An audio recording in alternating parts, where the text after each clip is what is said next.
లీగల్గా మేము హైకోర్టుకి అప్రోచ్ అవుతున్నాము, కేంద్ర మంత్రి దగ్గరికి వెళ్తున్నాము, అమిత్ షా దగ్గరికి వెళ్తున్నాము అన్నారు. అయ్యారా? ఇప్పుడు వాలంటీర్ల గురించి అడిగితే అద్భుతంగా పనిచేస్తున్నారు అని చెప్తున్నారు. లేదు, నిన్న కూడా వాలంటీర్ల వ్యవస్థ రాజ్యాంగ విరుద్ధం అని చెప్తున్నారు. రాజ్యాంగ విరుద్ధం అంతవరకే. కానీ వాలంటీర్ల వ్యవస్థ మీద ఏమైనా లీగల్గా మీరు ప్రొసీడ్ అవుతున్నారా? వాలంటీర్లు నేను తర్వాత మళ్ళీ వెంటనే నేను అలా అనలేదు, కొంతమంది వాలంటీర్లు మాత్రమే అన్నాను అంటే ఒక వ్యవస్థ మీద ఒక పట్టు లేనటువంటి వ్యక్తి నేను. అవి అన్నీ పెంచుకున్న తర్వాత ఒక నాయకుడిగా రూపాంతరం చెందిన తర్వాత ఆయన్ని ఓటు అడిగే హక్కు ఉంటుంది, ప్రజలు కూడా ఆ విధంగా చూస్తారు. సో నాకు తెలిసి పవన్ కళ్యాణ్ గారు ఈ కూటమిలో ఉండటం వల్ల ఈ కూటమికు మేబీ ఒక 3-4 వేల ఓట్లు కొత్తగా యాడ్ అవుతాయేమో. కానీ పవన్ కళ్యాణ్ గారి జన సైనికులుగా ఉన్నటువంటి వాళ్ళు తెలుగుదేశానికి ఓటేస్తారు, కానీ తెలుగుదేశం పార్టీ నాయకులు మాత్రం జనసేనకు ఓటేసే అవకాశం ఉందని నేను అనుకోవటంలా. బికాస్ ఓట్ కన్వర్షన్ జరగదు.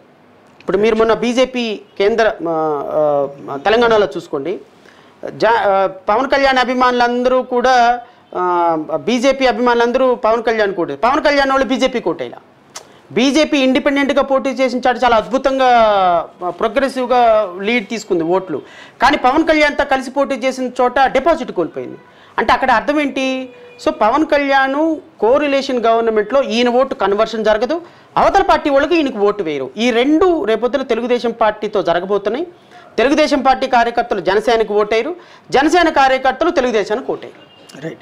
మీరు దాదాపు 4 సంవత్సరాలు 10 నెలలుగా ఇది ఛానల్లో చూసినప్పుడు పబ్లిక్ అనుకున్నది ఏంటంటే యు ఆర్ ప్రో టీడీపీ, ఎందుకంటే ఆ ఛానళ్ళు ఆ పత్రికలు హైలైట్ చేసినాయి. కాబట్టి మీరు అకస్మాత్తుగా మారడానికి కారణం ఏంటి?